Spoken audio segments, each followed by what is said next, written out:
Okay, so good afternoon. We're here. I actually wrote a script for this, believe it or not. It's one of the most unusual things I've done. Yeah, so good afternoon, good evening, and good morning, wherever you are at this moment in the world today. We're broadcasting from the Nomadic Institute for Cultural Activism International at the Indian Road Cafe in Inwood, New York, and we're very excited to be here.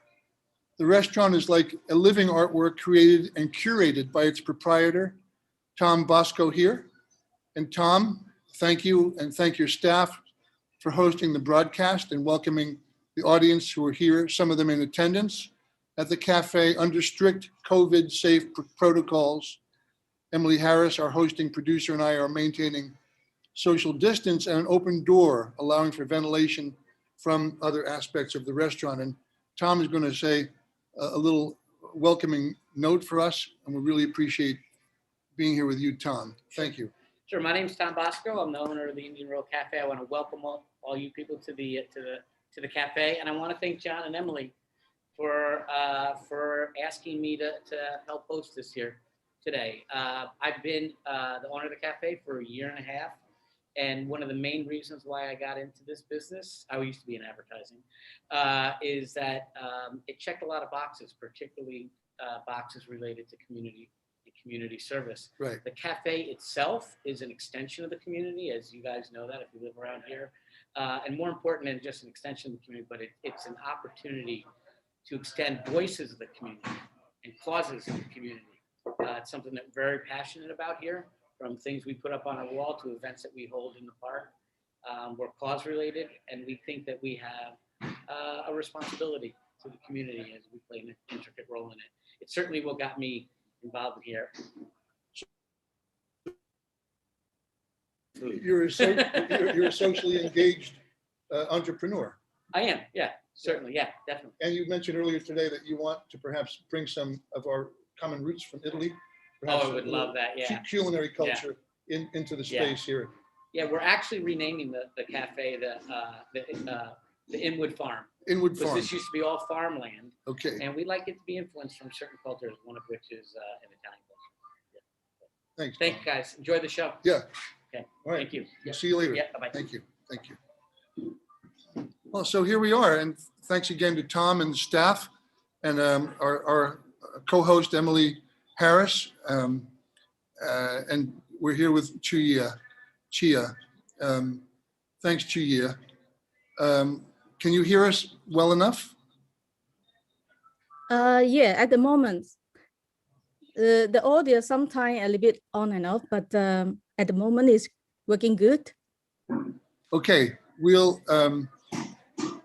just do our best with the sound. I think if I speak up, perhaps that'll be more helpful, because perhaps sometimes the audio will rise if I don't say anything, then you hear the background. So I'm going to mute myself from time to time so you guys don't have any interference while you're speaking, Chuyia. Mm-hmm. I want to welcome our friends from different parts of the world, and thank you, European friends, for joining us at this late hour in your day. Tell us a little bit, Chuyia, right now, what is the weather like and what's the daylight situation? Is it very dark? Give us a little bit of local, sort of background context where you are.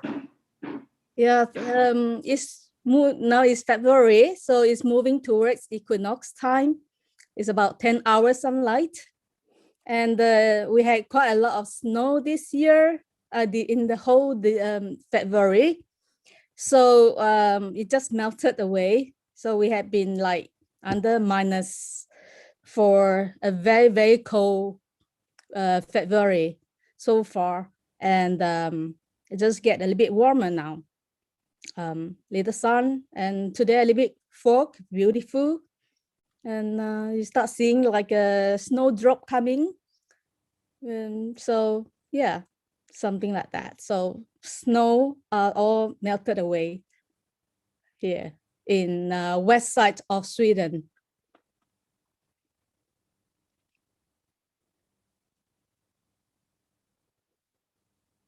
You are muted, John. Okay.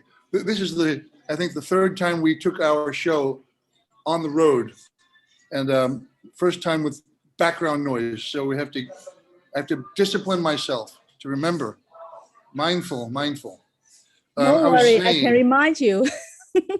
yeah, good. You could just go like whatever you want to do. Yeah, like that. So, Little bit action. yeah, yeah.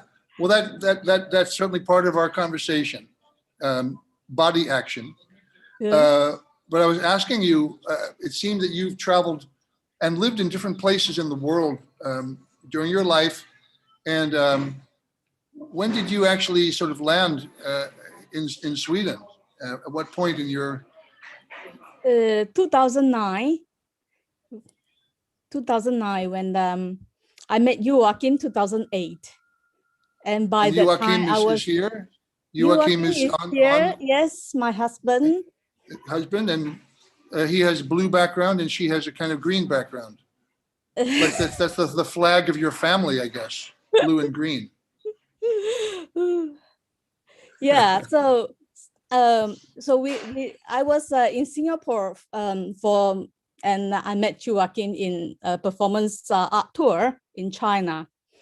So 2009 I decided to move to Sweden and that's how I landed here in Sweden. Yes.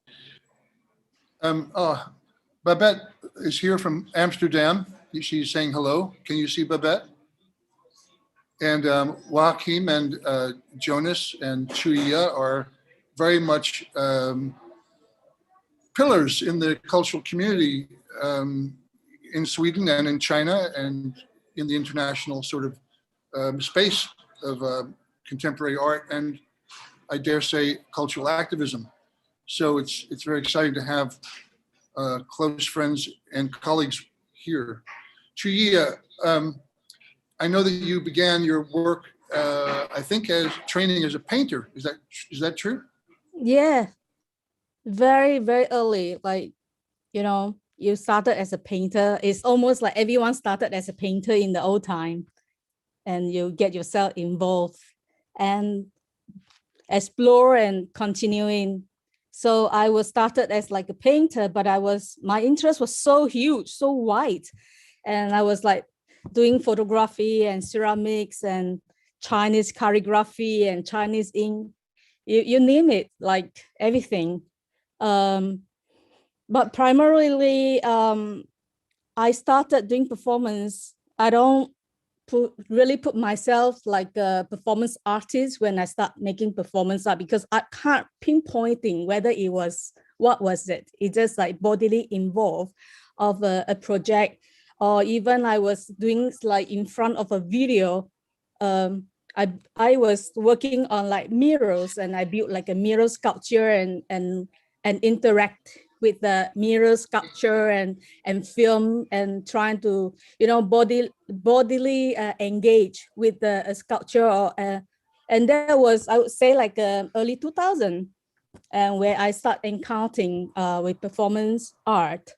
And of course at the time there were performance art festival was pretty much energetic, I would say, happening in Singapore back then in around 2000 to 2010 before I left.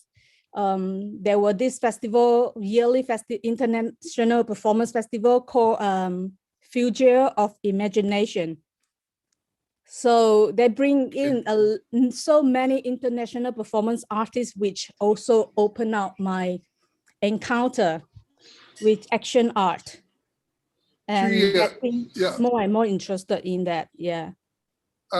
So did I understand correctly, you sort of have resistance to the idea of identifying as performance artist? It's a very tricky question, actually. There, in a different context, I was kind of, I can't use the word labor, but I was called as like performance artist, or even at some point when I was doing something concerning different practice or concern or thematic is you always get a label. Like for example, at some point in Singapore, you kind of label as women artists instead of artists. Or when you are doing work that is more women initiative kind of work, you will also label as feminist artists. And when you're focusing more in performance art, you sort of like also label as performance art artists. But I would say that for performance, I don't mind to be called as performance artist because I have been involved much more in performance art in the past more than 10 years. So that I could say, yes, I could also call myself a like performance artist. But I've done more than that, yeah. Many people might not understand why we spend time on this topic, but I think it's helpful to understand your concept of engagement with your body and connection with environment. So maybe you would say, I don't want to say it for you, but perhaps your body is one material in a bigger sort of palette, a bigger scope of materials and energy and ideas. And so the idea of performance art is a little bit limited or constricted, and you seem to occupy a much more expansive state of body and mind when you're performing. We see that.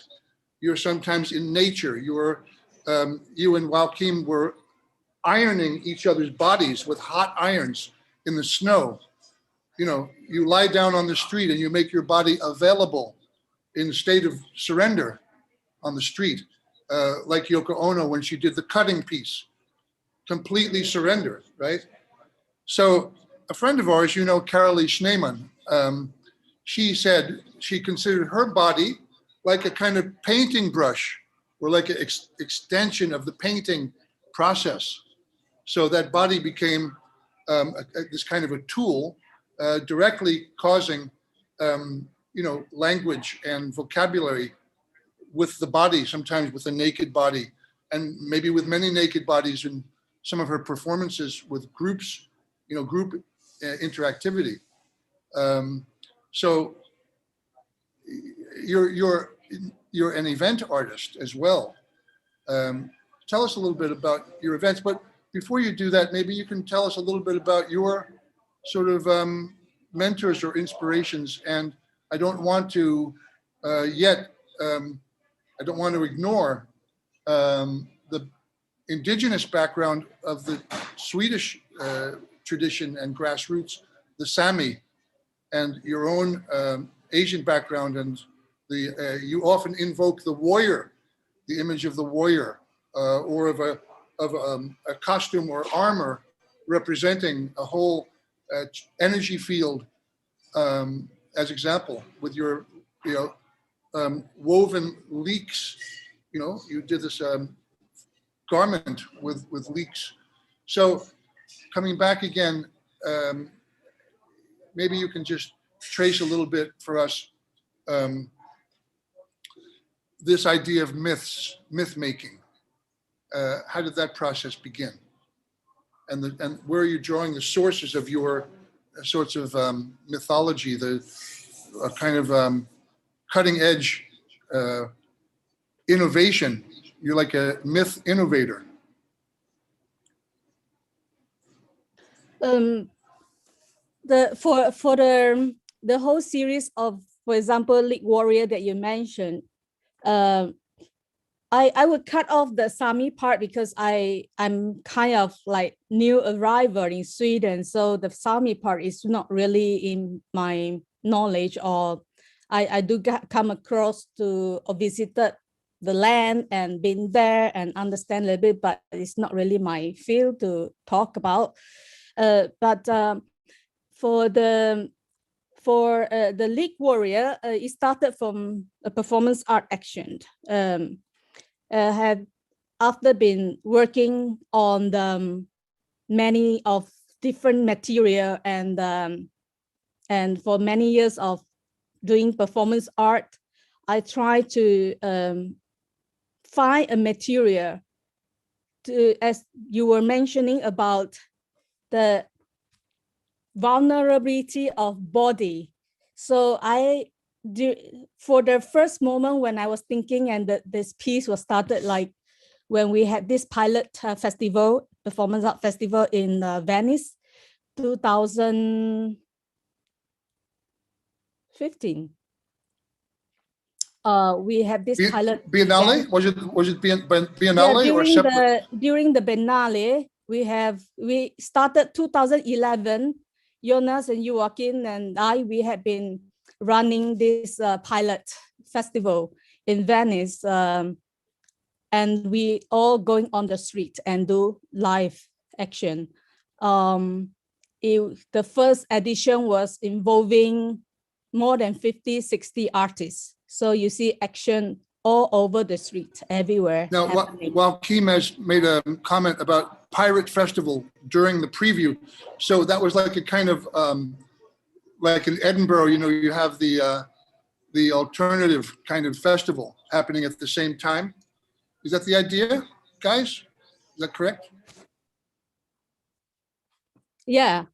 So did you hijack the Venice Biennale? Is that the idea? Well, I don't think. Well, depending on how you look at it, if you're talking about exterior, yes. If you talk about interior, yes, everyone is running around trying to get into different pavilions and get into like the press review and different events. So you see people busy running around, but then they cannot miss you outside. So the outside is become a performance platform itself, and it's so happening and so vivid, as my memory recall. So that's very energizing for you, invigorating. Yes. Yeah, it was. And then I tried to challenge myself to create new work all the time within the 3 days program, every day together with all the artists. And the festival had been running for like 5 editions, about 10 years. And then we start looking at like finding its meaning of continue doing. So last edition, we took a break to have an overview and really go around to see the Biennale in a proper way and meeting people and having some communication. But this is a little bit sidetracked on the back context of how the League Warrior came, which is one of the editions, 2015. I started knitting the warrior. When you are among all the people who are running around, I was thinking of how to put myself, my body in this public space and to focus and put the body in the, how to say, like expose your vulnerability by put in the public space, that I want to do something that is simple with just one image, with simple and interesting material. So I testing on using League and something. I was at the meantime trying to explore about time, duration, material, because I've been participated in many performance art festival and realized many material that we're using is not really sustainable. So for many years experience, I start looking at how I'm making performance by choosing or by experimenting using more organic material. So I decided to use time, labor, and trying to knit, preparing a League for, it is a very common food to find around in European country and in Sweden, and it's pretty cheap. So I find the meaning of, wow, it's a very well-known vegetables and is common and is no right. social. The leeks. Leek, yeah. It's a big deal. Leek soup and leek in the quiche and all these kinds of Exactly. opportunities to Yeah. connect with the leak.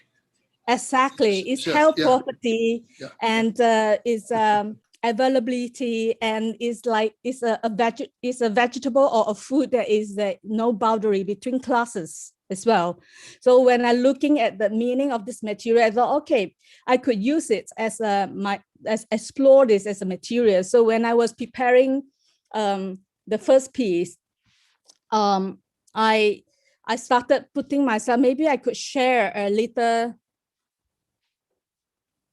I could Time share. Chuyia, are you preparing your PDF?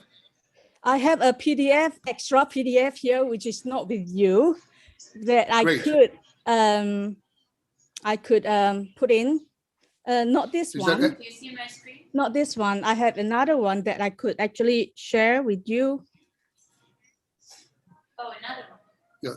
Yeah. So, So let me share. John, you have to make that focus.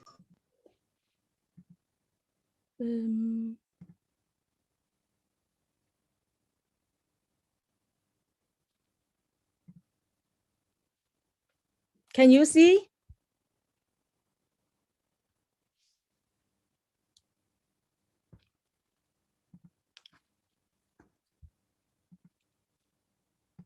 we had a little switching problem. Just try it again, please. Your screen Yeah. share, Chuyia. Okay.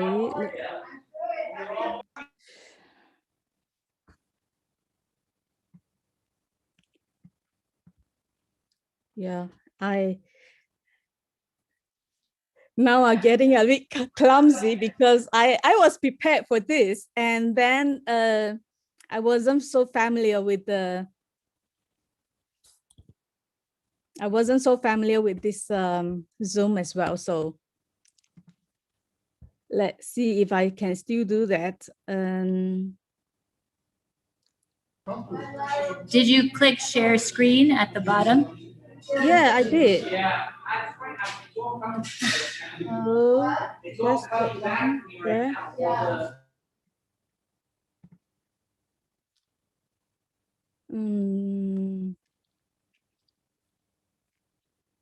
Yes.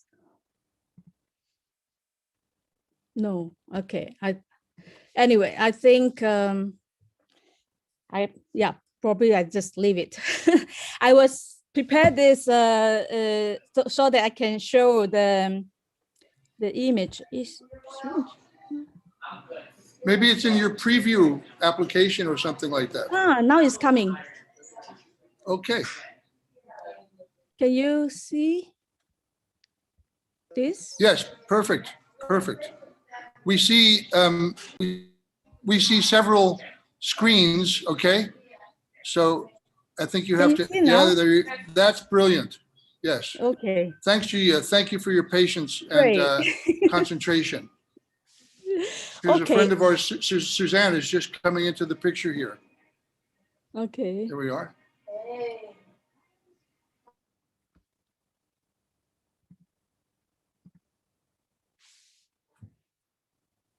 Okay, so as you can see this photo here, I was blindfolding myself. You hear me? I was blindfolding myself and having and cover my mouth and my ears so that I don't see, I don't hear, and I refuse to speak. And I start knitting for 3 days in the public space around. And then Joachim, at the time we discussed about this image because what came to my mind was just one image of a woman is knitting with a persistency.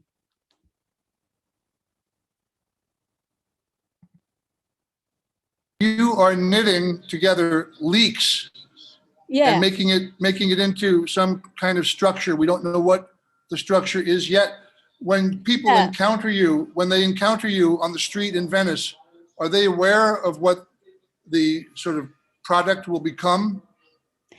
at that point, it was just a performance action. It wasn't intention to need a dress at all. It was just totally out of the idea of this whole League Warrior series. So it was started with just an act of with the resistance, with the body in the space, with one image, a woman image in the public space, knitting without able to see or hear or speak. So that was an image that I was trying to create a strong image, because when action took place, sometimes there are many sequences, there are many acts to compose together, convey a message. And I was trying to experiment and trying to find a way that how can performance art can use just one image, and people, when they see the image, and the passers-by who are so busy running around and see you, the image imprint in the head. So that is, I call it like a bodily memory. So Chuyia, did you move around to different locations in Venice, Italy? I want people to understand, people who are not familiar with the context, that the Venice Biennale is a huge festival that occurs every 2 years, and that Chuyia and her husband Joachim and brother-in-law Jonas created a kind of alternative event, a festival. And Chuyia, are you moving around in Venice during this process, so people see you in different places, like Chuyia is everywhere? Yeah, like the first day I was by the Arsenela, where then one of the locate outside Arsenela, near the ferry. And then I was also next day I was moving to more in the smaller alley, because the alley around in Venice, they were so beautiful, and you see the local who live there with the daily life going on. And that of course you can see the one of the photo in the corner here, that their laundry are hanging out on the alley, and that is super interesting to see all this. And we also have created a very holistic moment, like 4-5 o'clock in the morning, went to St. Marco Square, because St. Marco Square is always flooded with tourists. That is impossible to be there. So whole group of artists, we walked there, some took ferry there, and some walked there in the very early morning, like 4-5 o'clock. And then we do action together for each other to create that kind of connection. And with the serene, it was so quiet and so beautiful. That memory was just so serene and so real. And then we make it like a ritual, every years we do that, when we come. Okay. Whether or not we had the festival, when we had the chance to come to Venice, we do that morning ritual. Chuyia, I just want to point out that I'm wearing a sweater that my mother knitted. And my mother is here. Her name is Maria. Hi, Mom. How you doing? Okay, she's muted. Well, Nice to meet you, Mom, Maria. it's difficult to mute you, Mom. I don't know how that happened. You're muted, Mom. Let me ask you to unmute. So we can't hear I'm you. hon. There sorry, you go. I didn't know I was muted. That's okay. Now Maybe- you're unmuted. Okay, I'm unmuted. So, So, Mom, I lived in Venice, Italy for many years, and I know. it's a very pedestrian-oriented place. There are no cars except Yeah. on the Lido. Mhm. And the women are always, you see women washing their clothes and hanging the clothes outdoors between the Yeah. houses and over the canals. And some people call that the international flags of Venice. Uh-huh. So Chuyia, but Mom, thanks for rescuing the sweater. Sorry about the moth. the moths got to eat the sweater a little while. It's kind of, you know, the forces of nature. So thanks for Mother Nature, you composed it again. Well, that's the last time. I'm never going to do that again. I heard that. It's a warning. Anyway, I'm so happy to introduce you to our friends, Mom, and we're lucky for them if they get to meet you, and Well, vice what a versa. nice thing, what a nice thing for you to say. Yeah. Thank you, Well, darling. thanks. Okay, and Sally Harris is here, Emily's mom. So, Chuyia, perhaps you can talk with us a little bit about the women's sort of role, the women's body, and the women embodying energy, like a goddess or a mythical warrior or a mythical figure. What is the energy like for you when you go out into the public and you inhabit these roles like ritual? You occupy our attention, kind of like a moving meditation. And then we are in that space with you. What is that experience like for you as performer? What is the tactile? You seem like a very tactile person, a very hands-on person. What is that feeling like to interact with the immersive performance in public? Can you talk? And your husband is laughing his ass off, but tell us a little bit about your experience, please.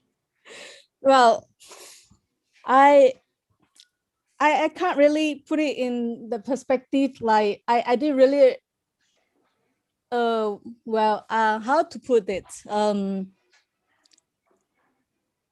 I probably are very sensitive and avoiding to kind of using woman's body as material when I come to I mean it's like I cannot avoid that my body is a woman body when I come to an action. What you appear as a body is a woman, but my experience when I carry out a performance, I was more focusing on the present, the energy at the present, and I am, but I can't really, I haven't really, or can't really pinpointing, or I intentionally creating myself as a goddess. It was started from unintentionally. And then when I see that it could be related, culture related influences or a belief or that I was later explore into and trying to create a warrior. So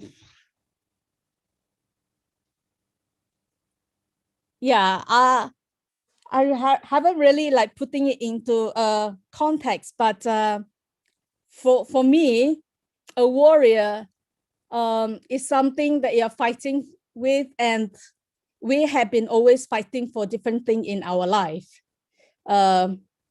So, and when it comes to food and environment, I grew up in the a village and planting rice, and my grandparents catching fishes, and I tend to have that kind of awareness of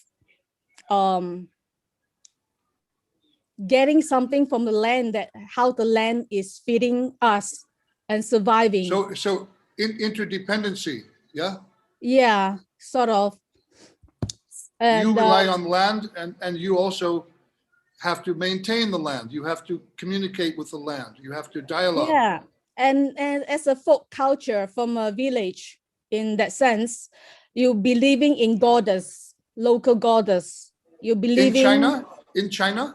Or well, Malaysia? yeah, you can say that inherited from China, because my grandparents migrated from China, South China, basically. So I'm kind of like a third generation in Malaysia. But in fact, my father even also born in China, and he moved to Malaysia after World War II, after the Japanese occupation.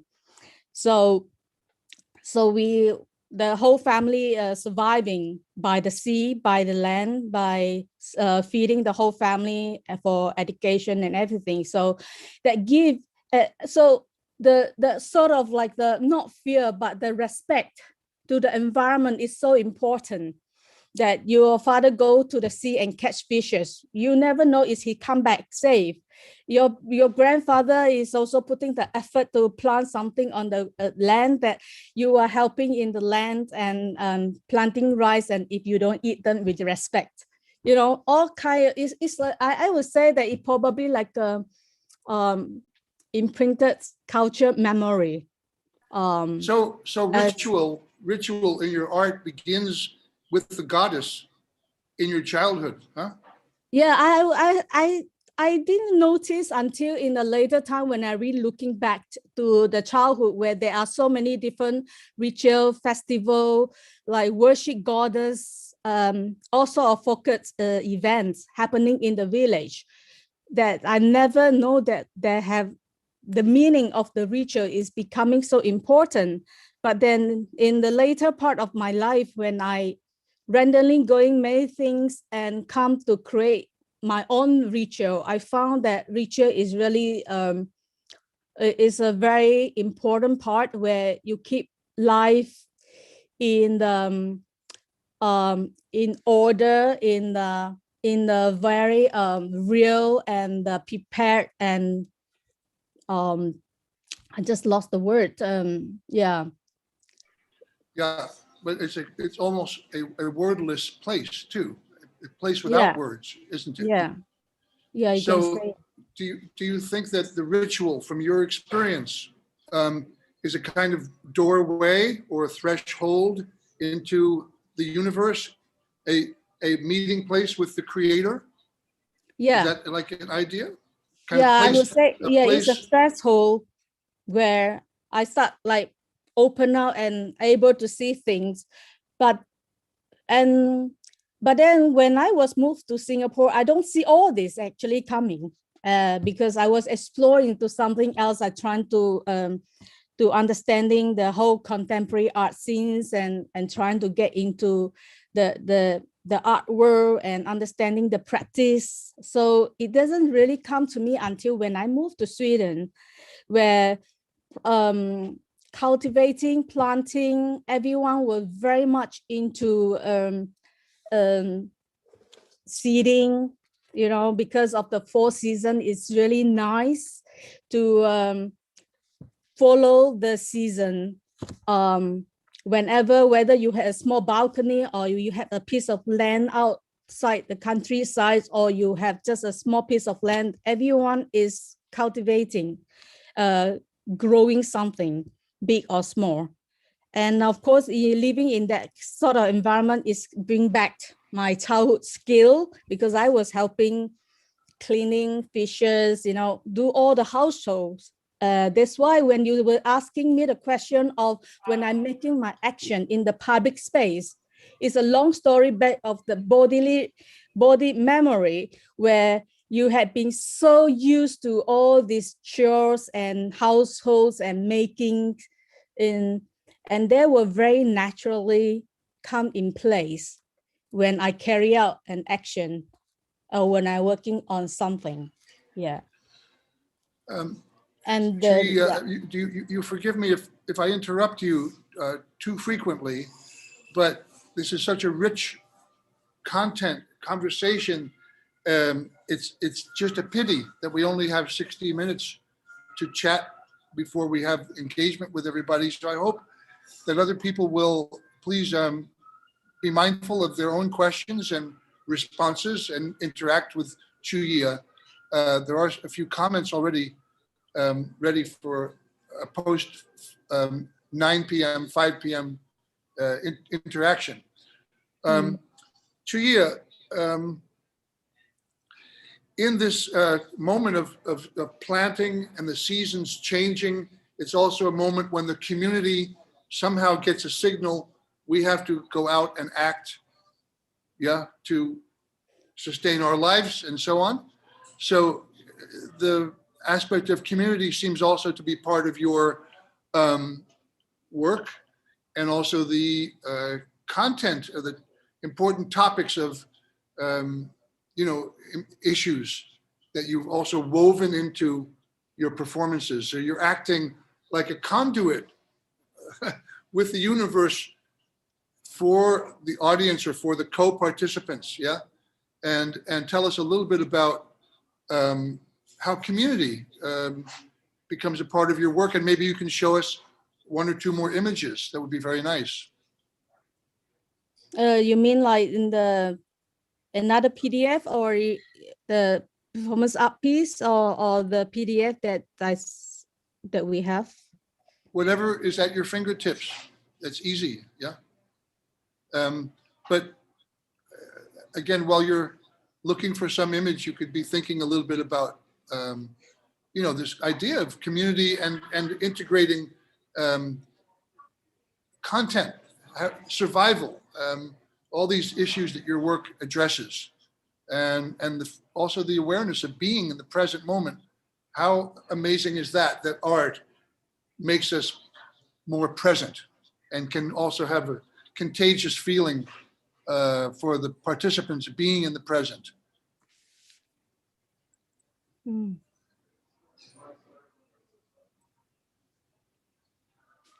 Okay, I could show a little bit of my performance in the public space. In Joachim and I, we have been also doing some monthly performance on the streets in Sweden, in Gothenburg. And yeah, no. I wasn't so, okay, maybe. So greetings to Ron Smith joining us. And Ron, there's your old friend Babette in Amsterdam. And introducing you to Chuyia in Sweden. What town are you in Sweden now, Chuyia? It's 10 to 10. What village or what town are you in? Gothenburg. Gothenburg is also kind of cultural place, museums and place of academy or something like that too? Yeah, it's kind of like a university city. And there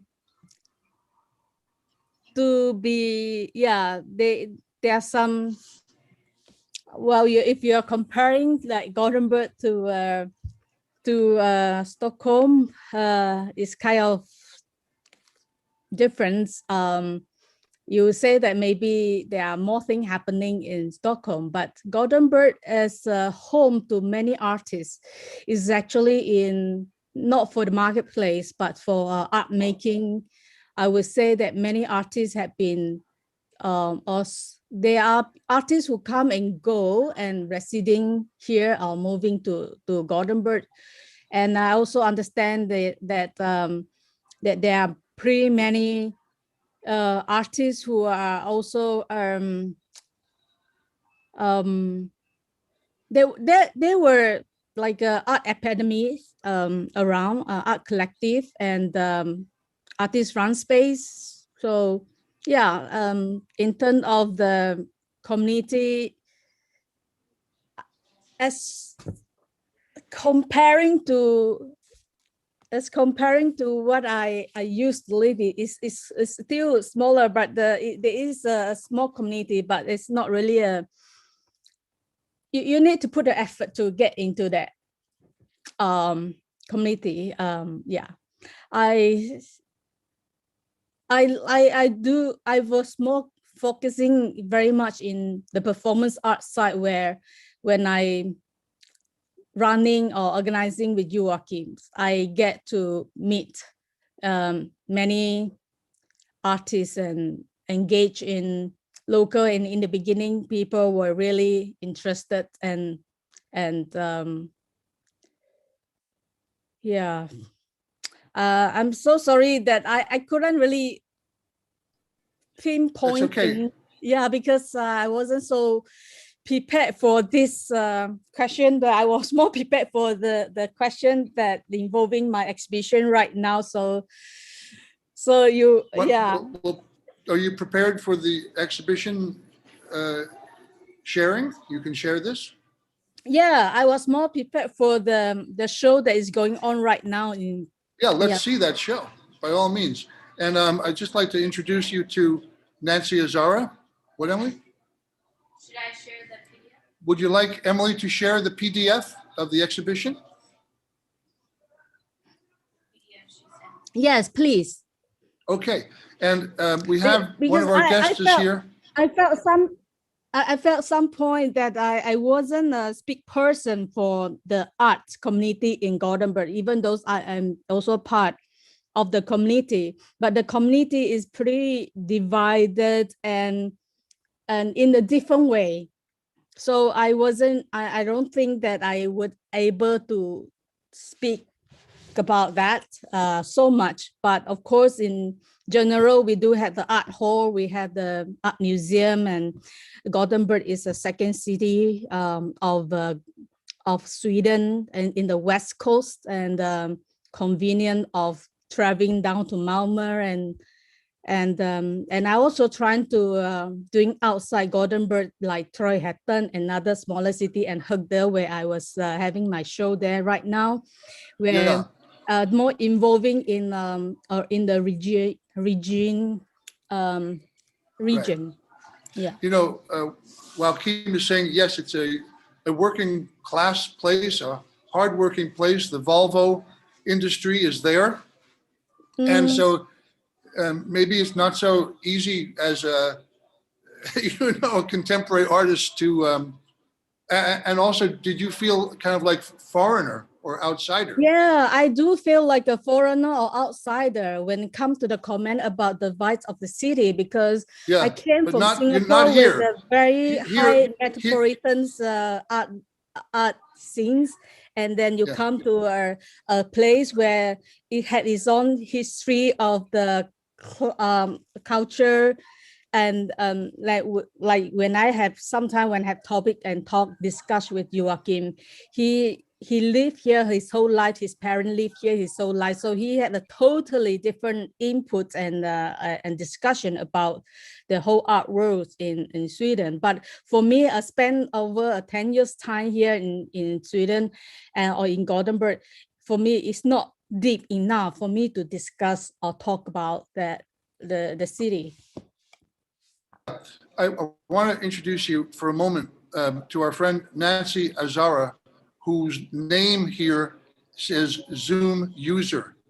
It's very anonymous, but this anonymous user of Zoom was the founder of a very important feminist institution in the 60s and 70s in New York City, and a real activator and a shapeshifter and an organizer, of the feminist community, which we talked about on the show last week. So I'm happy that Nancy is here, and now actually amazing, properly labeled. And Elka is also there. You see Elka, and she and Nancy were part of this original work, social work, also with Louise Bourgeois. So it's a very interesting reunion and introduction to you, and you are not an outsider here. Maybe I should say, outsiders, welcome. If you're not an outsider, we don't want you. Insiders tend to have a sense of, responsibility to be something, So be irresponsible as an outsider. We need it. So maybe Emily would like to share. And I'm also quite aware, that in the Italian culture and in Venice, there was the tradition of Commedia dell'arte. Commedia dell'arte in Venice, and in the cities of Italy, there would people go on the street and do street theater that was very critical of social issues and hierarchy and the, the royalty and social structures at the time. So you fit right into the Venice vernacular. And I wonder what that was like for you from that perspective. But here we are in the garden. Emily is now sharing the screen as Chuyia tells us a little bit more about this exhibition that's going on right now. And I guess we can see the exhibition virtually. Chuyia, well, tell us about it. Yeah, you can actually, the museum is creating a Matterport coming soon, where you can actually go to the website and click on the link, and you will be able to visit the show virtually in a 3D form. So they are working on it right now. And the exhibition right now that is on show, but in the closed down mode. So we're trying to also do it as much as possible in digitally to introduce the show, because the show was supposed to be going on like more than 5 months, but after 1 month, it had been under closed down, and it's still on, but under closed down. So, yeah. And maybe, excuse me, maybe Joaquin, can you possibly share the link in the chat box to the exhibition, please, if you have a moment? Thank you. In the end of the PDF, you will see the link of the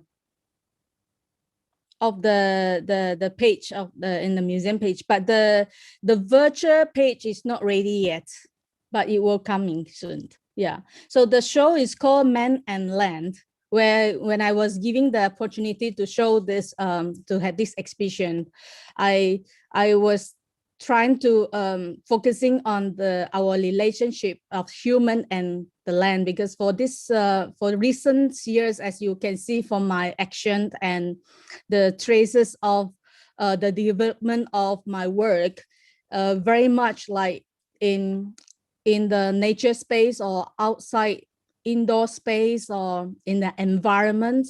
So, and of course, with I just previously mentioned about little bit about my childhood, where I came from. So and of course, in the very controversy world that we are living in today, about food, about environment. So I tend to create a narration in this exhibition to talk about the complicated relationship with humans and land.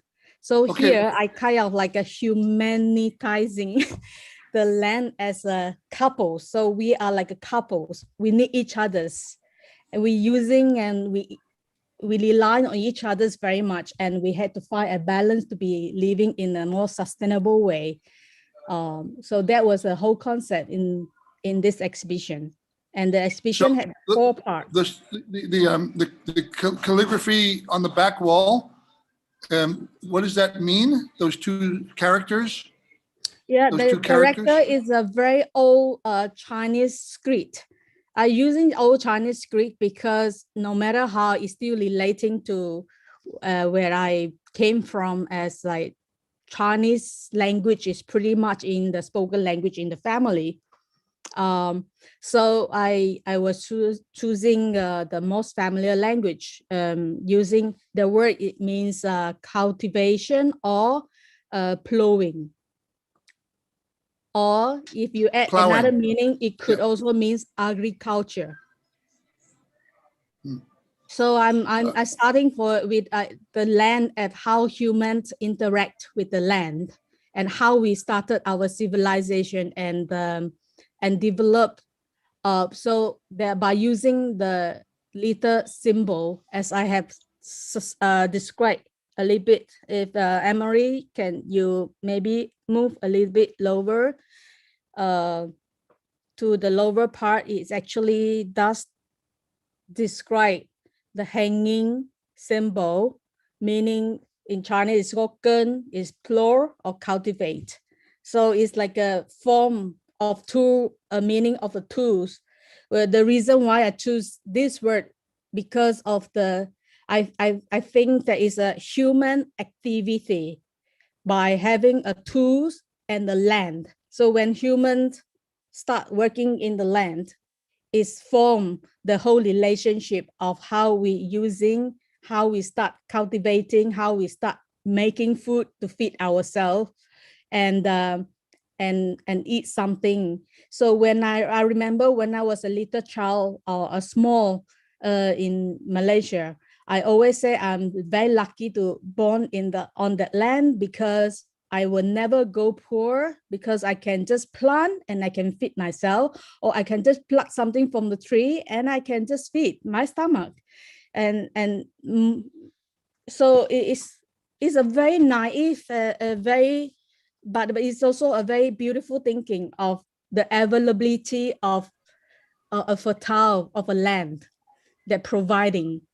But of course, with of the today's modern context, human also, I mean, we also exploit the land by over cultivate or over farming, or over consume of something that is not necessary, but is over consuming, over producing, that exploit the balance. Because the land and human body actually is both organic to me in this context, that the land can heal itself by time, and same thing with body also need time, and it heal itself or generating itself through a process.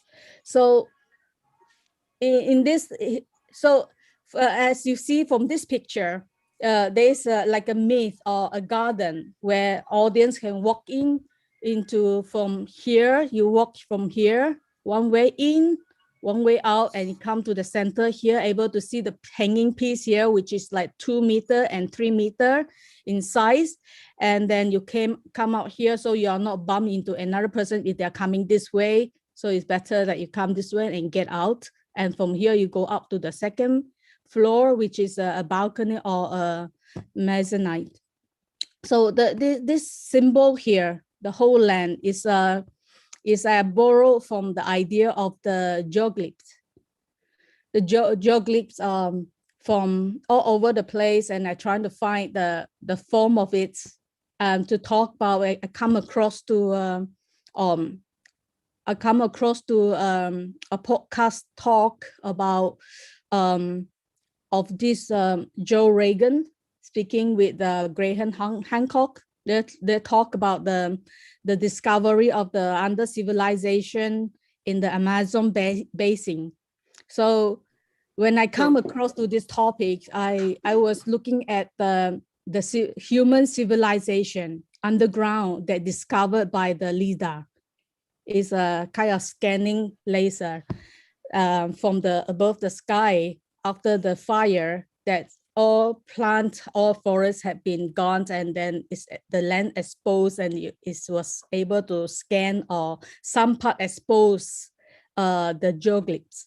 So I was using this context of to talk about human history, and together with the land, that how our relationship started. That is so long time before that we even remember or discover or realize.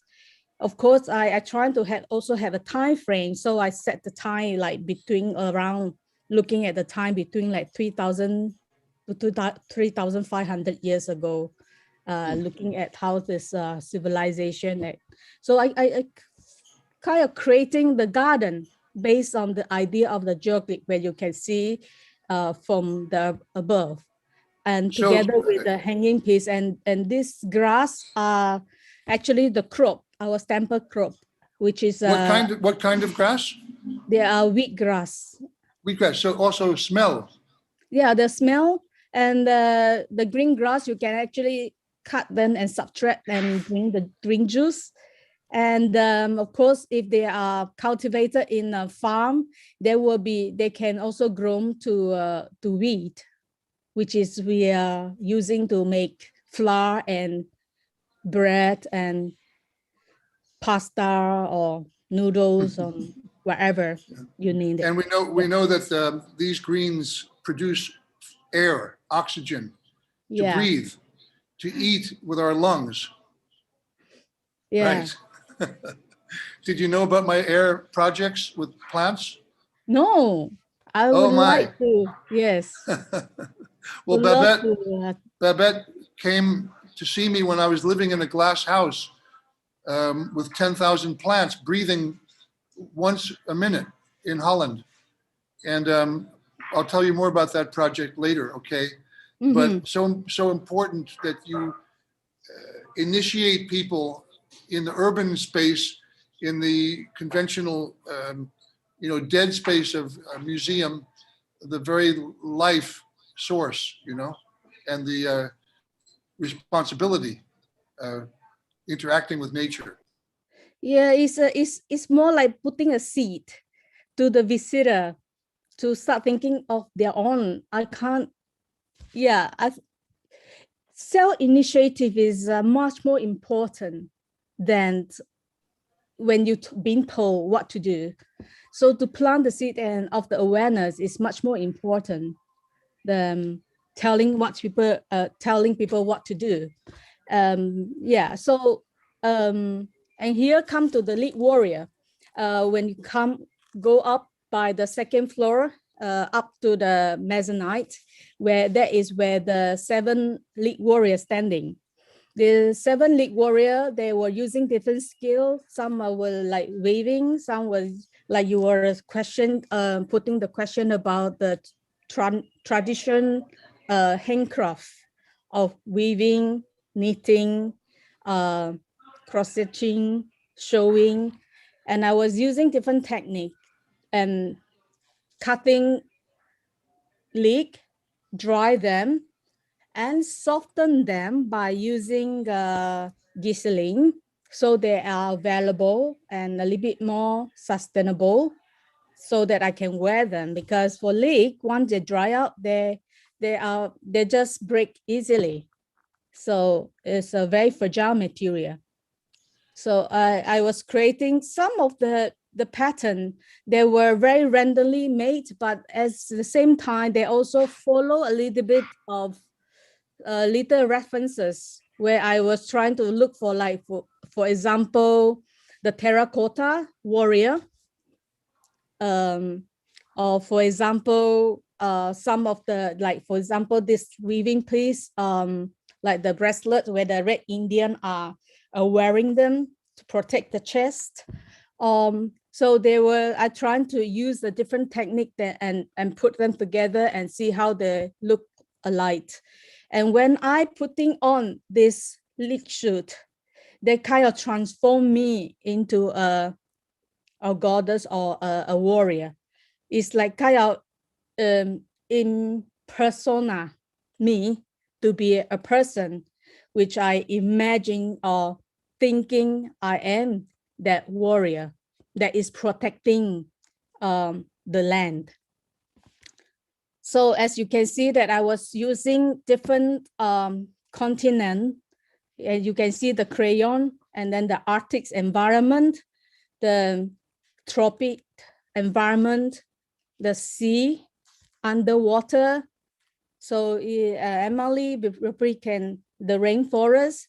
So it's almost like across the 7, not totally, but about around the different continental and different living environments as come, like forest, rainforest, sea, coral, and beaches, and all the sources where you can think of that you can think of the clean resources came from. So these are some different view of how they look like in the exhibition space. Okay. Can I ask you a rather personal question, Chuyia? And please, I don't mean to be impertinent or intrusive, but do you have some kind of contemplation practice that you reference during your everyday, or from time to time, your own personal rituals or meditation or exercise, yoga, whatever kind of, introspective kind of, No, not really. Well, when if you're coming to the art practice, I trying to looking at, I doing a lot of household, and you can see that is my ritual. And but when come to the art practice, I do okay, let's see. I think I can ask you the same question in a different direction, different angle. yes. When you talk about the ritual making art and it keeps you somehow in the present moment, how do you stay in the present moment when you're not making art? Let me have to rethink.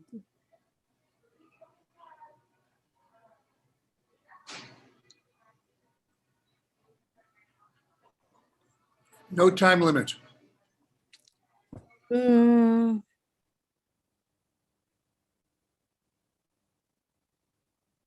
I think focus of the hand.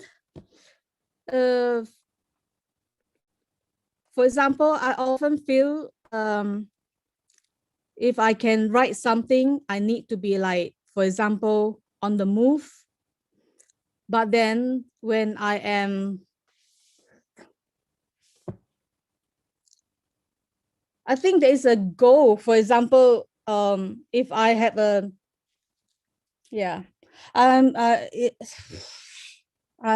little bit either too nervous and yeah, no, not well understanding or prepared for. Yes, but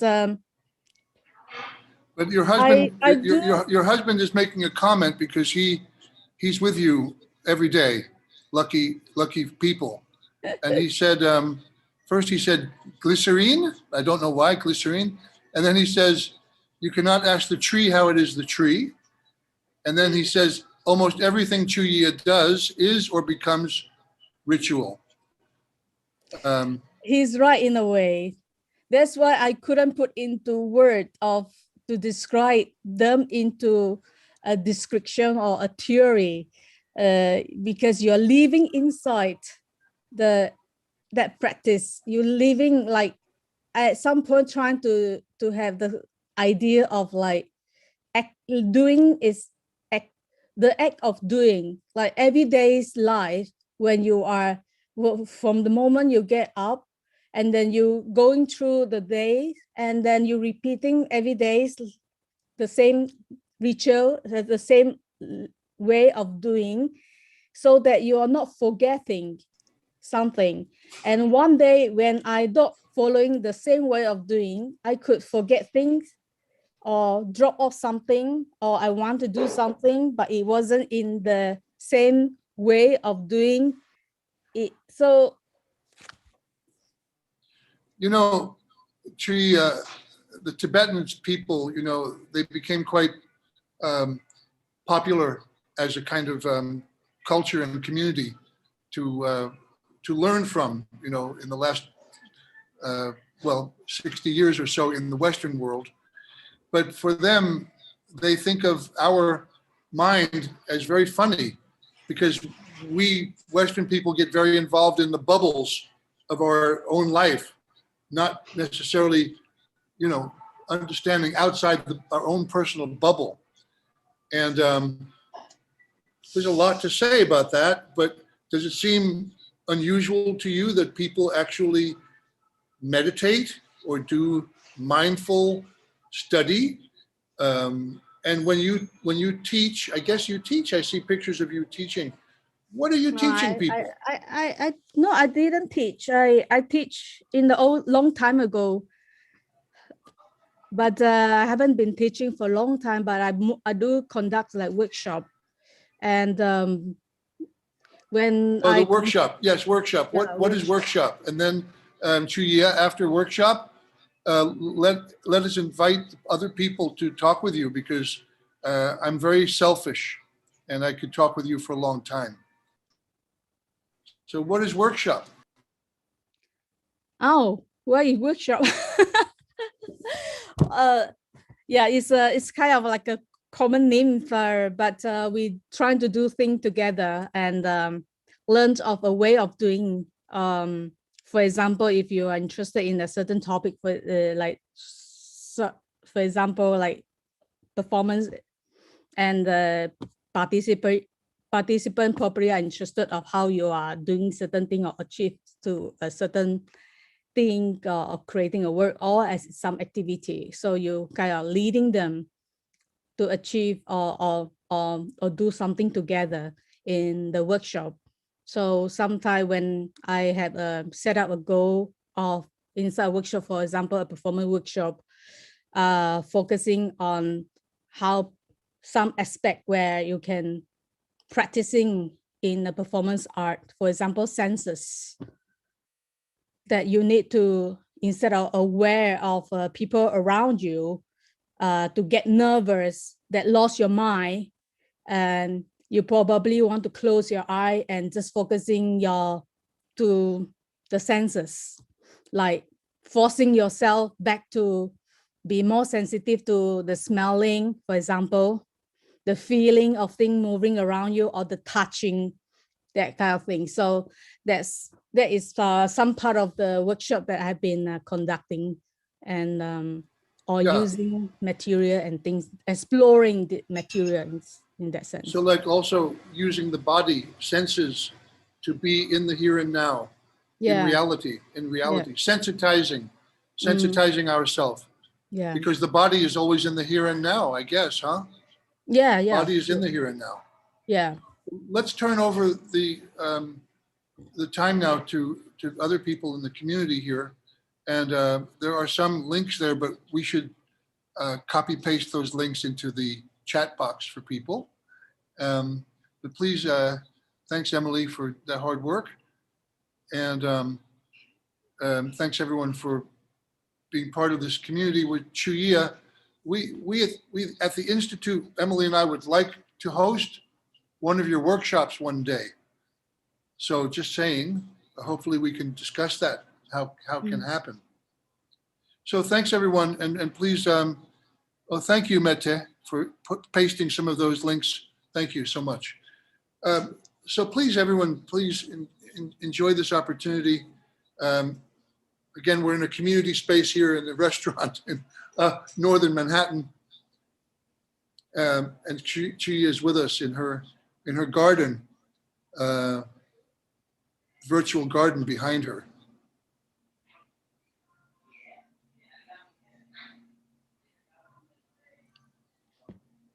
I think people are just blown away, frankly.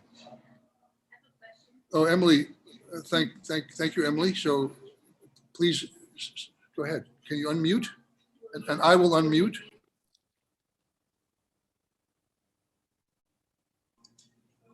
Hi, Chuyia. Can you hear me? Oh, good. Can you hear me? Yes. Oh, good. Yes. Thank you for that, your really spectacular work. I was wondering if you could share with us a story of someone who came into interaction with your work, like one of your performance pieces on the street. Did you hear from people what their experiences were? Yeah. I can share one of the performance work that I call a very long performance work, where I was using a roll of red thread.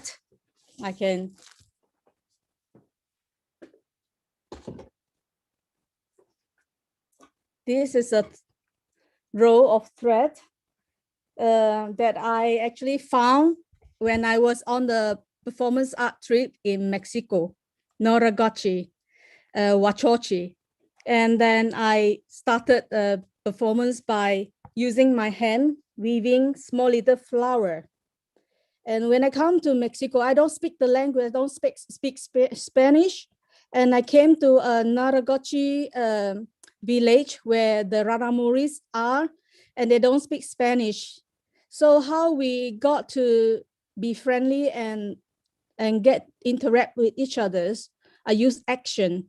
So I make an encounter piece with the Indian in Mexico by using this row of red and start making flowers. And they were so shy when people walk to them, they just back out and walk away. But so I was thinking about culture approach of different approach of like different culture, different tribe, or different people. They had a different they are responding differently to different human being and stranger where they're not familiar with.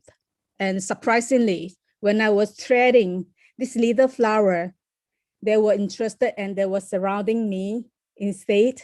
So once another foreigner came, or a Spanish spoken person or someone from the city came over, they just moved away immediately. So that was a very beautiful thing for me to think that you don't speak the same language, but you can be just present and being quiet and being friendly to share the friendly gesture by making a flower and give it to them. So I just make them and then I just give it away, the flower, as a gift or as a gesture of friendly gesture, as a souvenir that our encounter, our meeting. So I have been touched for that encounter. So I started the journey of the thread of red, which you can also find in one of maybe one page in my website, where I actually call it a thread of red between us, where I've been traveling to different places, or whenever I had a chance to travel in different places, I try to do the same work, and I receive different reaction. For example, when I do this piece of work in the very busy touristic city, people were afraid of me because they think I'm selling something that they can get conned by me. But then at some point when I was in South America doing this piece work, people were so passionate to share their story. In the beginning, I was just giving away as a flower or as a souvenir. Later part, I encounter a suggestion of references of the book, The Gift, to talk about the balance of human relationship of when you are offering as a gift. You kind of more superior than the receiver. So I try to change the meaning or change the approach. Instead of giving away that little flower as a souvenir or the marking the meeting point between us, I asking for a story for exchange. So I slowly to collect story. So when I did the piece in Chile, South America, Santiago, in South America, and people were just can't stop sharing their story to me, even though I don't understand the language. I have a translator who trying to translate to me, but it's not possible to translate everything. So I was just listening, and they were all very open because they understand that I don't speak Spanish and I don't understand at all, but they don't mind. They were treating me as like a listener. So it gave me the whole idea of doing this is like an experimental process to try to understand that in the different contexts, when you do the same word, you're receiving different reaction because of a different culture, different culture perspective and different culture practice from the whole world. It could be from city, could be from islands, could be from deserted places, villages. So all mentality are different. So it became one of the work that I think is important. Maybe it's not so interested. So for some people, they think that, oh, Chuyia is threading the flower again, and she's doing the same words. But for me, whenever I traveling at that time, I try to carry this role with me, and the project is not finished. The reason why it's not finished because you do get encouraged is kind of putting yourself to speak to a stranger, that people you don't know at all, in art context and in non-art context. And I do get discouraged also by continuing these words. And then you take some time to reasoning to yourself, or to go thinking about, or to cure or to heal yourself, that how to continue this word again. So this idea of this project is to finish this row. So I need to make more flower with this row, and I need to travel more. But I haven't continued this since 2016, probably 2017, 2016. I started 2010, and I haven't finished because at some point I felt that I was shattered apart or discouraged. I fighting with my own courage to how to continue the work, because it's not easy to break the ice to stranger, and at some point you're receiving different energy. I try to be sensitive. Tell us about the man's story in Slovakia. Oh, you know about that one? No, I'm cheating because your husband is tipping me off here privately. I know probably you guys are in the same room, you know, like what the hell? Could you just get together and talk to each other? I mean, what's going on? Yeah, in Slovakia, when I was doing this work in the public space, in the park, in the city of Kosice. And I just randomly walked to people who I built eye contact, and I walk to them. And if they don't reject me, then I can start talking to them. And some I start talking to them, and if they say no, then I just look for another person. And at some point, I come to this guy. He's surrounded by 3 little kids around him. He looks very sad, but I didn't expect anything. I just randomly walk to people, and then I start talking to him, asking for a story that I'm gonna make him the flower. And then he said, yeah, I'm gonna tell you a story, that he had very sad story. At that point, after he told me the story that his wife left him with the 3 kids, and his brother died, and then he lost his job. It's all negative thing happened to him at that point. And I was doing before him, I was talking, communicating, doing this performance with like maybe 10, 15 people.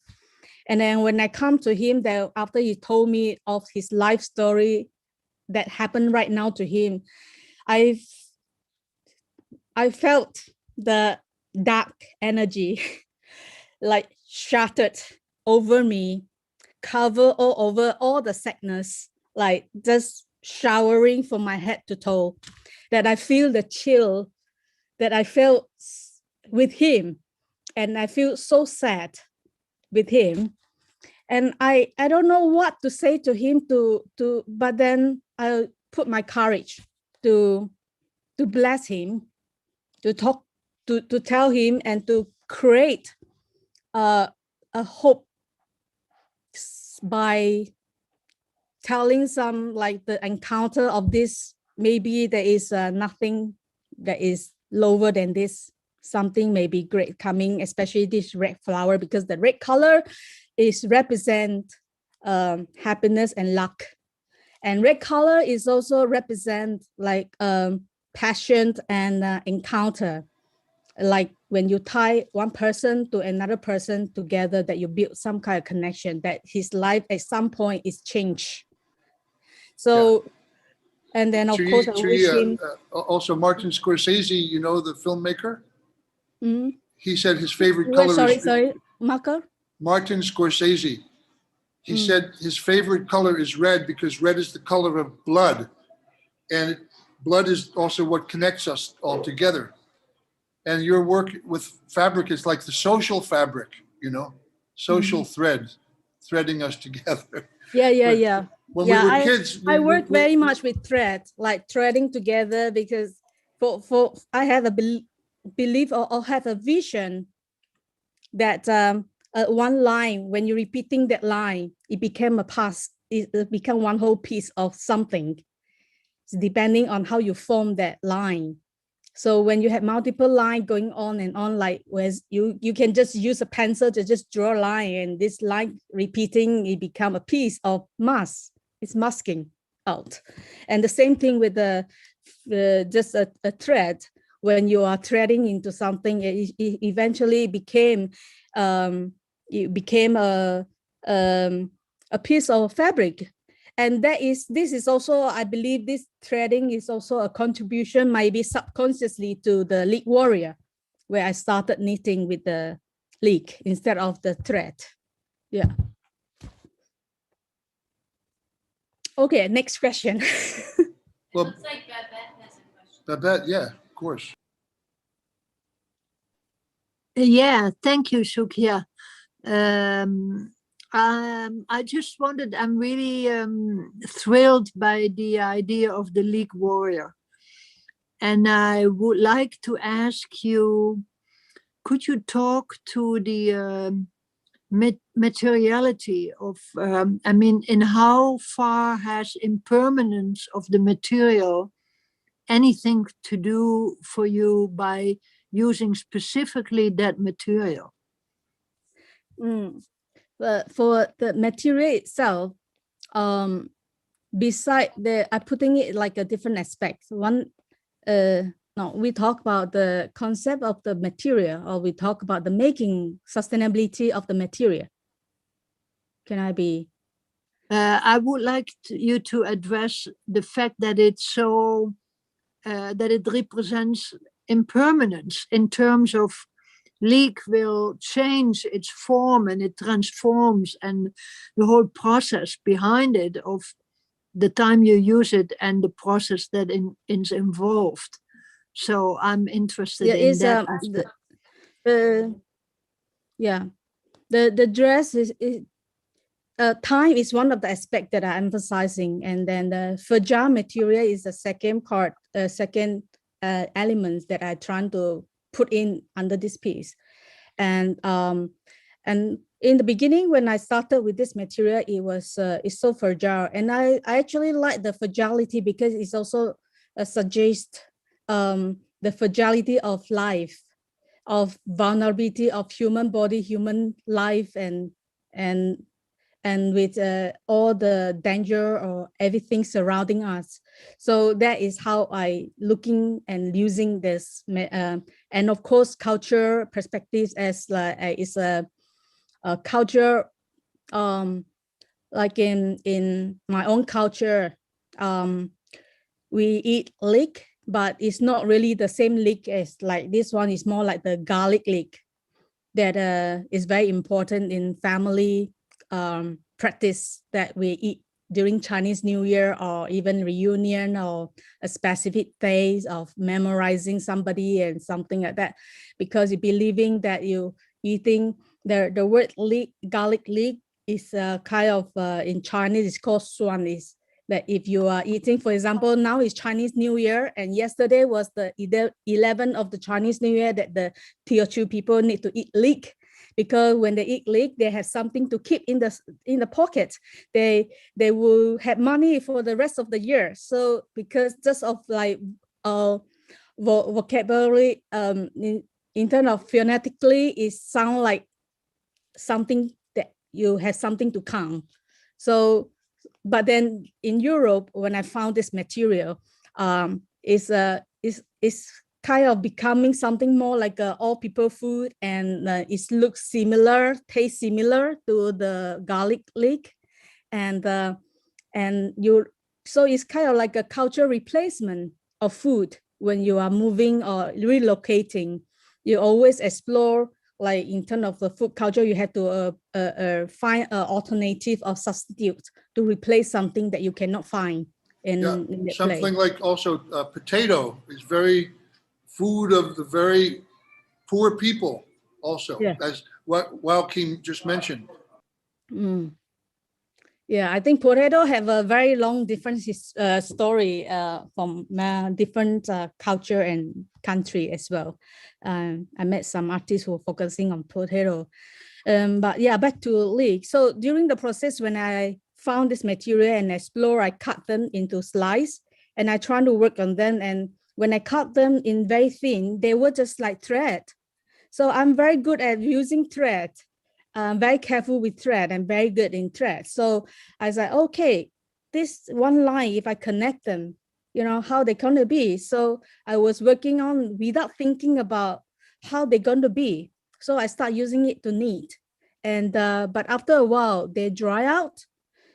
When I was doing it in Venice, the humidity in Venice actually make them really smell very badly and strong. And they even molded under that high humidity in Venice. But then when I was bringing back to Sweden, our humidity here is probably like between like 70 to 80s, or 65 to 85, something like that. So it's a very nice condition actually. When I prepared more of the leek and they dry out beautifully, like the olive green when they dry. So I love the nature, the color itself. It gives such a beauty to the piece. So when I start knitting with that piece, I thinking of course, I have a lot of talk and discussion with Joachim, my husband, and I come across the idea of knitting actually a dress. It will be how it look like and how much time it will take. So finally, I proposed this to Singapore Biennale. And Singapore Biennale loved the idea. So I was knitted 180 hours for 5 weeks inside a glass room, every day, 6 to 7 hours. Just sitting there knitting a whole kimono-like dress that I eventually put on live on me. And that piece wasn't, it was all of this project like a process that I have not thought about the conservation of the material. I just know that they're going to hang like this and dry as it is. And if they need to keep them, they need to spray a little bit mist of water to soften them a little bit. They can't just fold them as when they dry. They will just shatter apart and broken.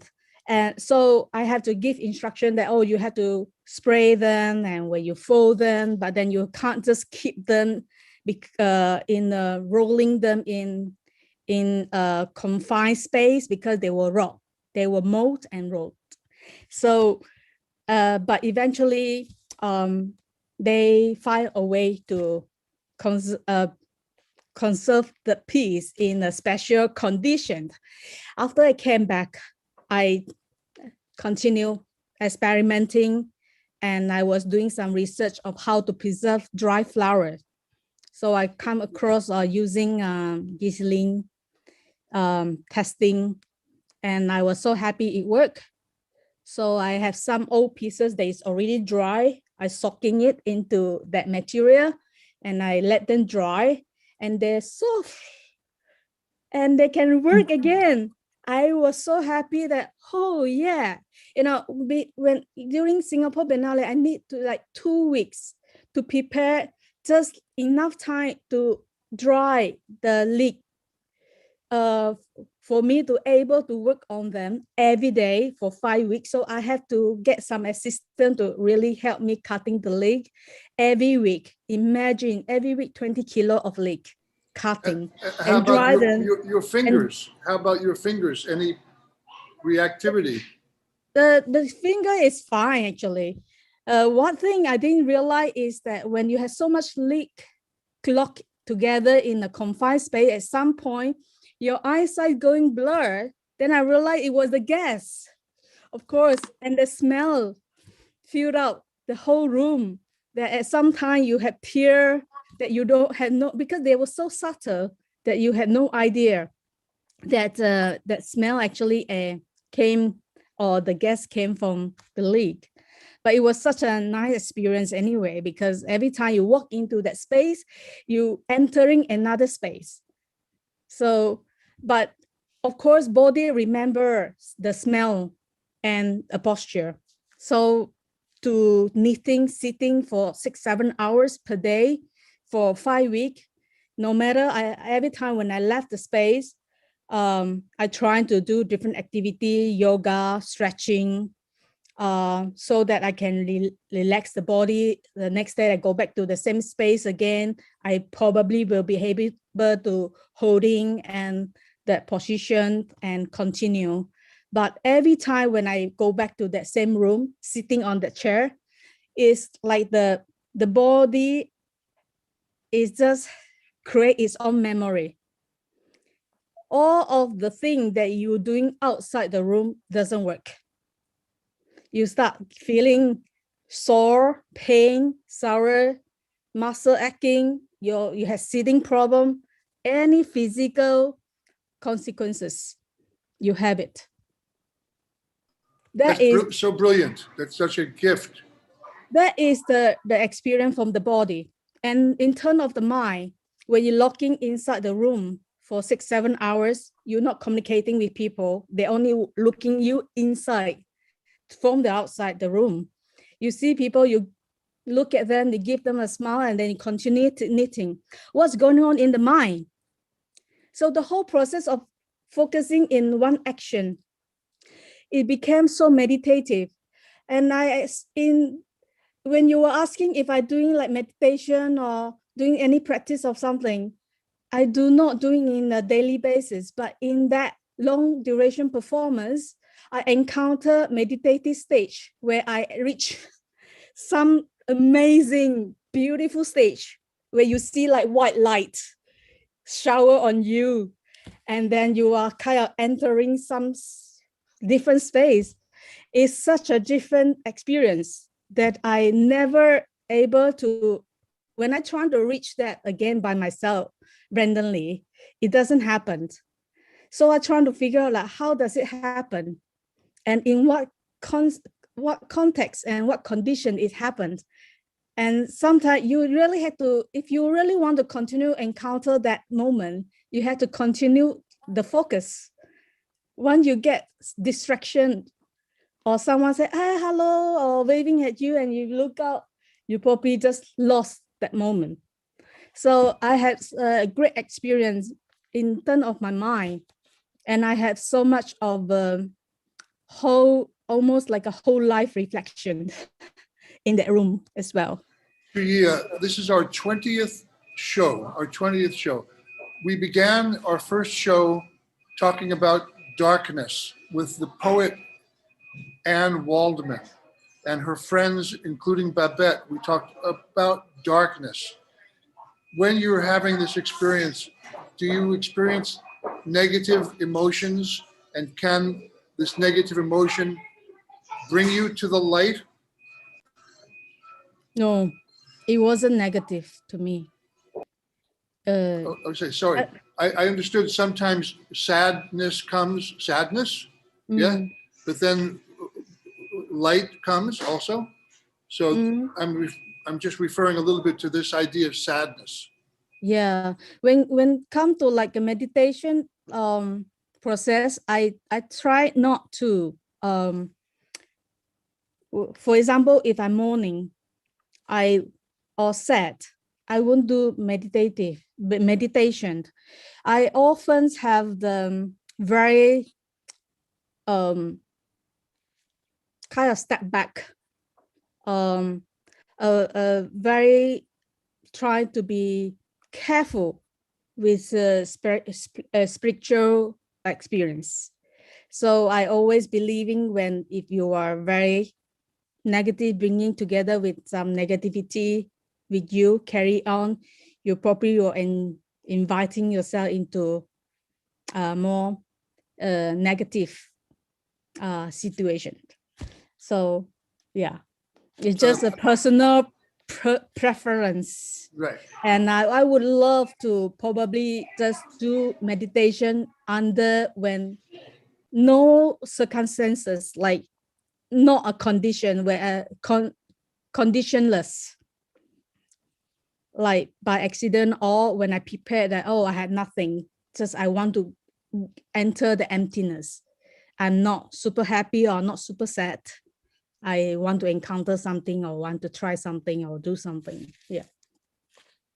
So while Kim wanted to say something earlier, but maybe he would like to comment now.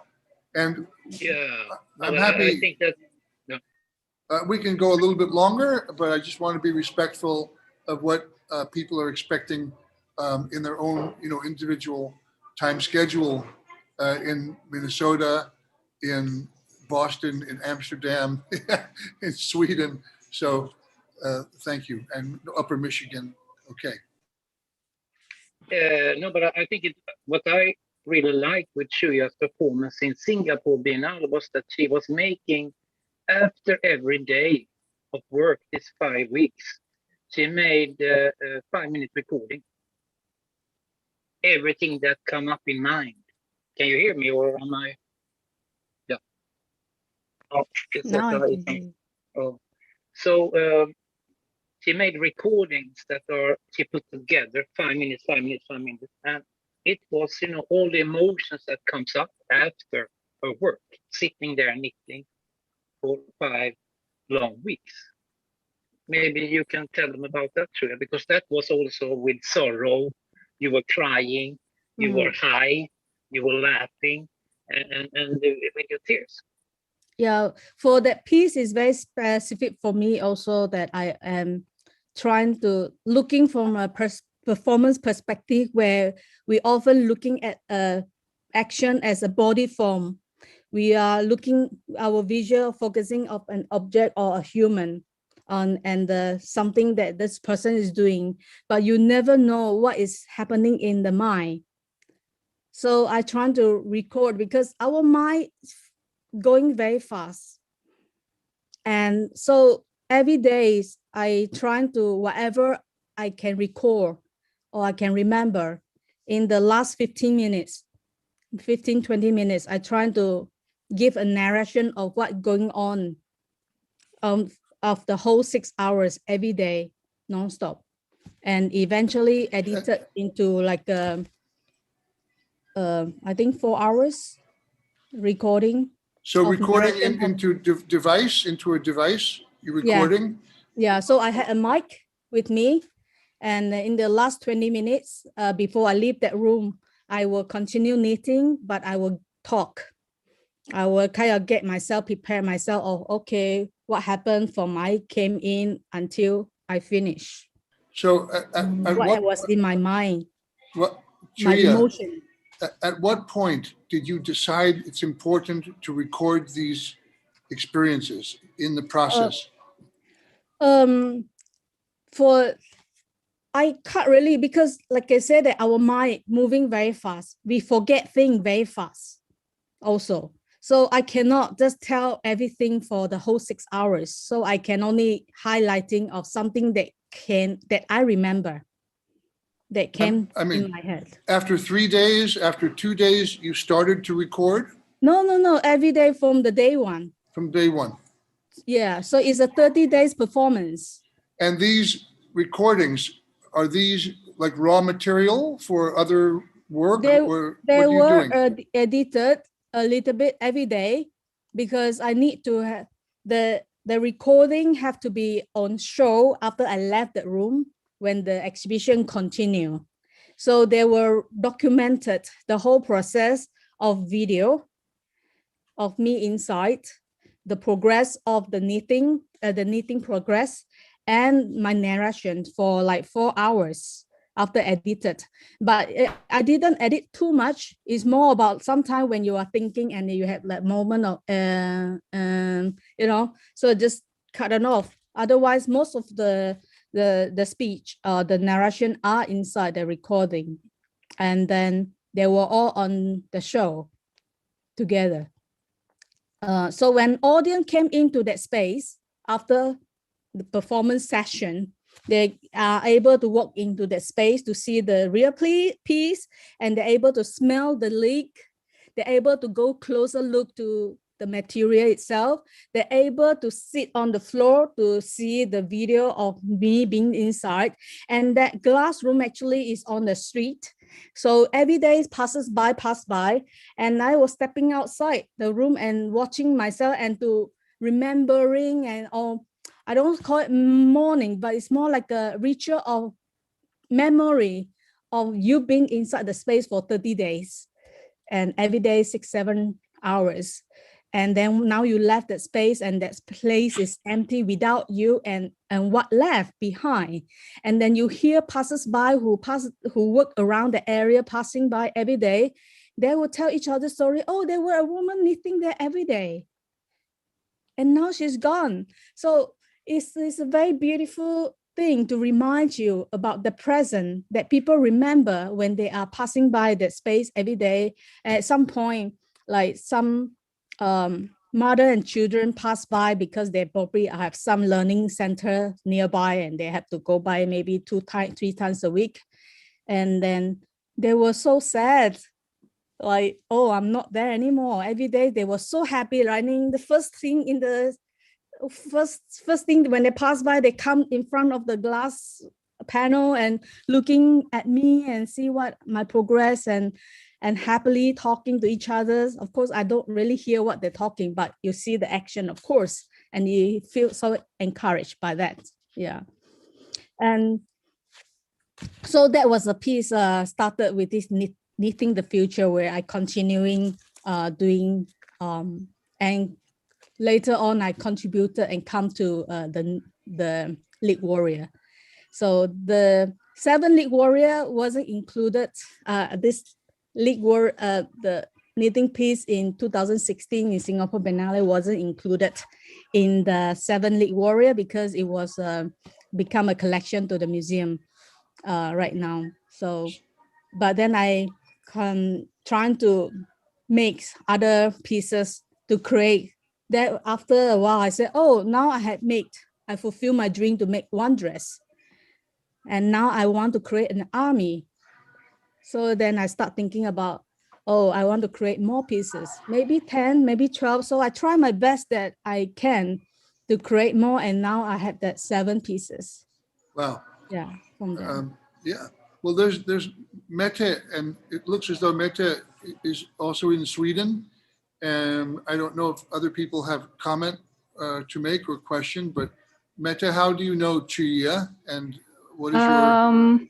I'm actually working at the art museum, Konstmuseet in Skövde, where Chuyia is exhibiting now. So it's been a pleasure to listen to you all, Emily, John, Chuyia, and it's also been a pleasure working with Chuyia and the labyrinth that you see behind her, to see her planting the first seed, to see the wheatgrass grow, and now how it, after almost 5 months, turning yellow. And it's been amazing to see the whole process and to follow her work. So and also, I would like to add something when she talked about the warriors. If you see the little stair behind her, that's the stair to the balcony in the art hall. And from there, you can, her 7 League warriors are standing and kind of guarding the labyrinth and the garden. Yeah. So it's, you can't really experience it here, but you will see it later when we have the 3D video ready for you. So some Kunstmuseet or somebody on Instagram reposted our posts for today, and was that coming from your institution, or do we know who this is? Yeah, okay. Yeah, it was me.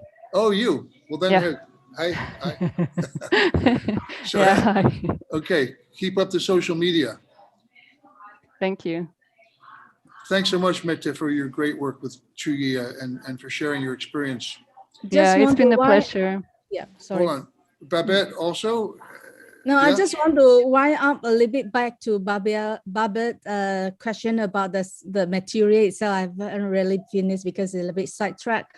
But yes, after I found Gisling to work with, the piece actually are, I can wear it multiple times. I can carefully lifting up and putting down and wear them and nicely fold them and trying to keep them when I have to move them somewhere. I have to also keep them in very carefully, not in a confined space, more like a breathable space. Yeah.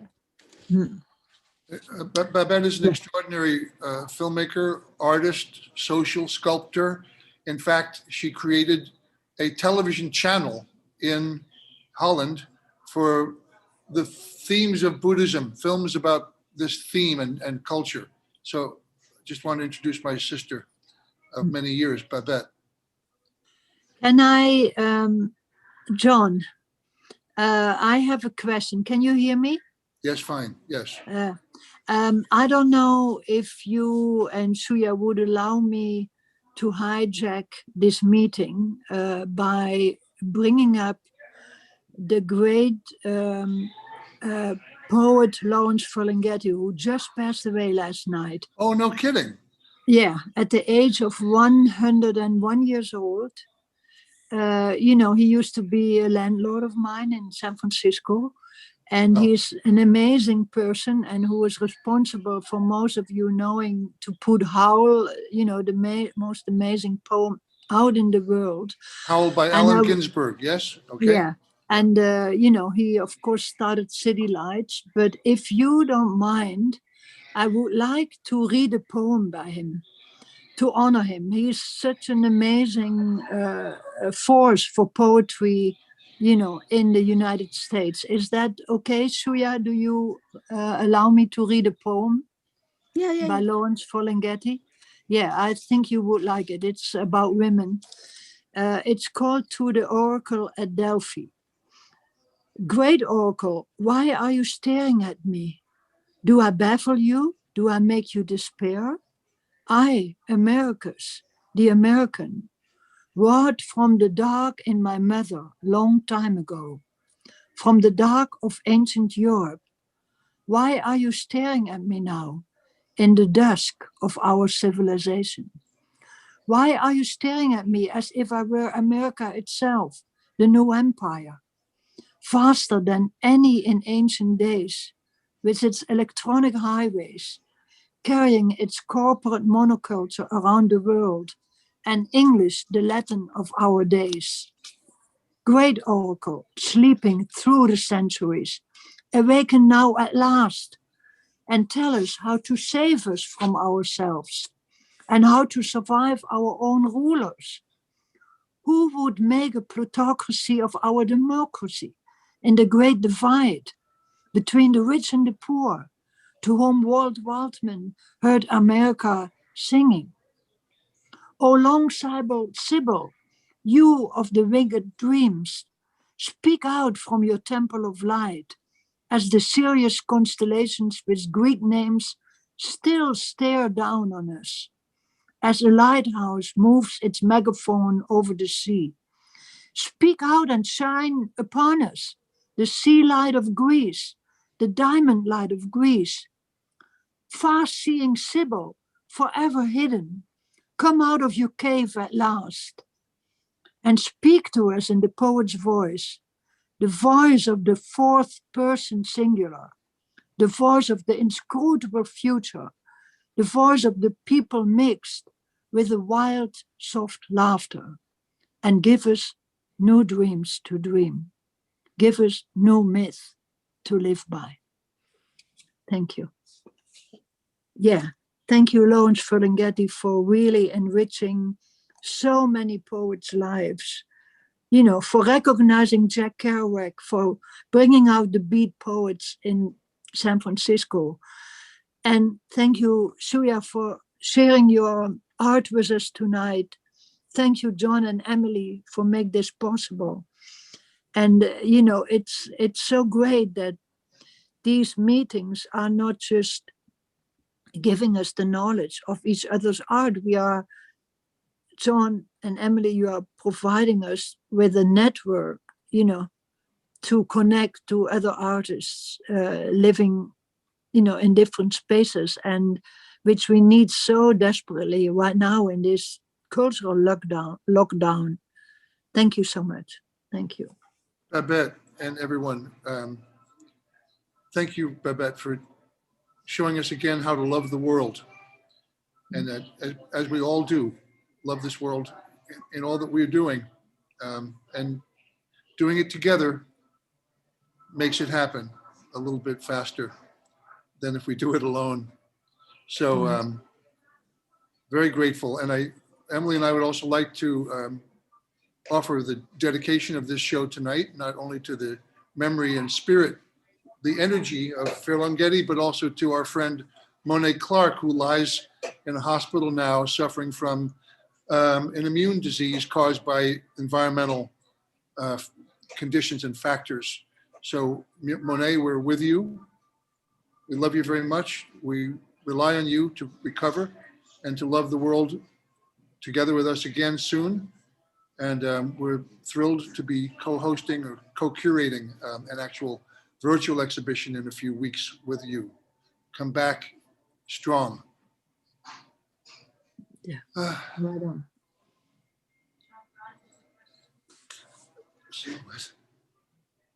What?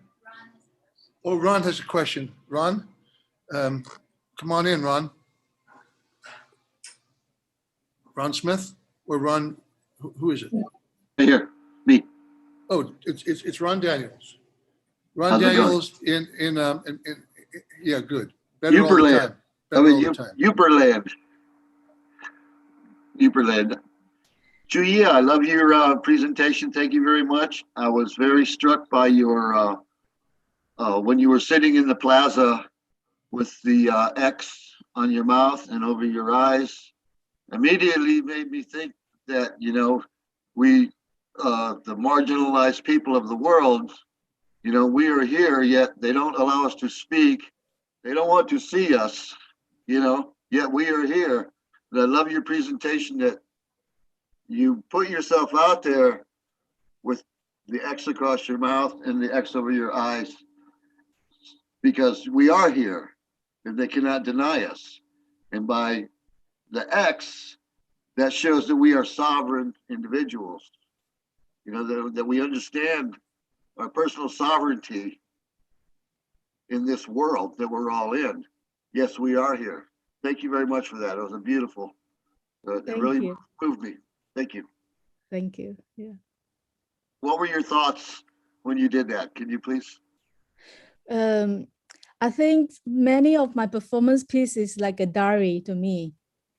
And most of the action I did during or at time, often something that I felt of that period of time. So I did feel like powerless, that you don't have a spoken word, and it feels so minor, so small, that that a very strong feeling of could be like from self-censored yourself because you don't have word, you don't have voices, or you there's that what is happening around us or me around that time at some point, when you're not a politician or when you are a person or a normal citizen, whatever you say is not important, and the important were always by the more powerful people that people are listening to. Mm-hmm. So at some point, you know that something is wrong with the whole hierarchy, the whole system. And at that point, I felt like action speak louder than word.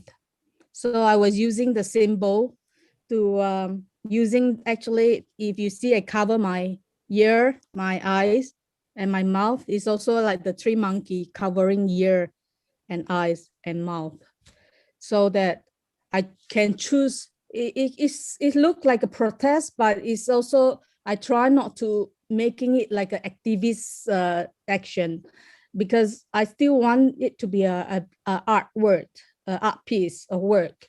So I try to look at from a more visual, artistic, and aesthetic perspective when I using those symbols.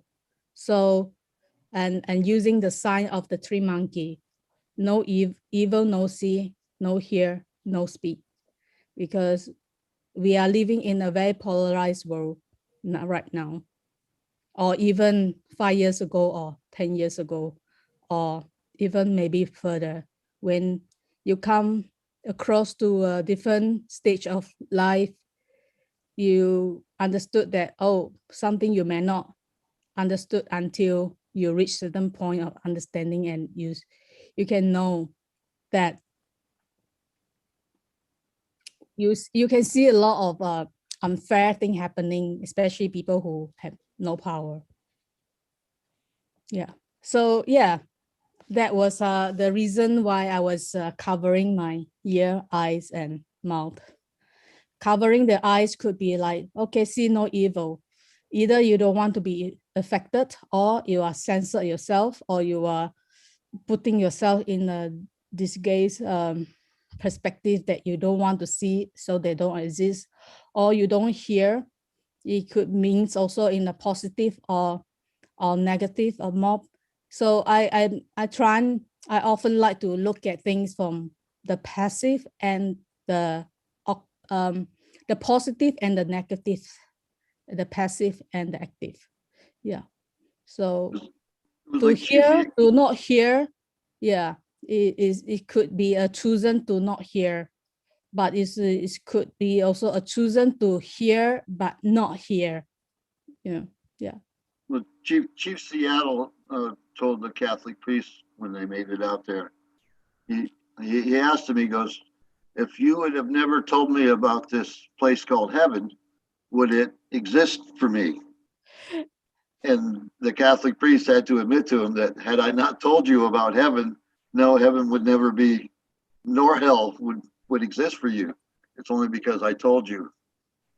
So, it's interesting the perspective when we let things in that are important to us, and we put up shields to stop what harms us. Same with Yeah. the visual, and we always are taught that we have 2 eyes to see things twice, 2 ears to hear things twice, and 1 mouth to speak with.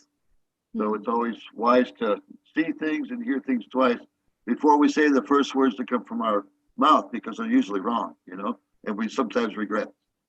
But then that's the greatest teacher is humility, right? Yeah, it Yeah. is. It Yep. is. Yeah. And I believe the working found is familiar, that I often say this word, that something we don't know doesn't mean it doesn't exist. So this is also, it could be the other way, that something is existing but we don't know. And another thing is, don't believe everything you think. Yes. Yeah. Well, So- I don't know if, Babette, if you're in the mood tonight to sing us Goodnight Ladies. It was so beautiful when you did a few weeks ago. Really very beautiful. So if you've got it in you, sing it out for Phil Longetti and for all of us. No, I have my share today. Okay. Thank Thank you. Thank you so much. Should we say goodnight now? Why don't you start? Thank you, Chuyia. It was very interesting. Thank you. Thank you. Thank you. Thank you very much. Thank you for your patience. I know I was dropping a little bit and I was nervous, but when come to talk about my own art, I'm really happy to share. Yeah, from the bottom of my heart. Yeah. We're glad that you came to dinner tonight. Thank you for showing up. Thank you. Thank you. Yeah. Pleasure to meet you. Good night, everyone. Be Bye-bye. safe. Be safe. Bye-bye. Bye. Lots of Bye. love. Bye-bye.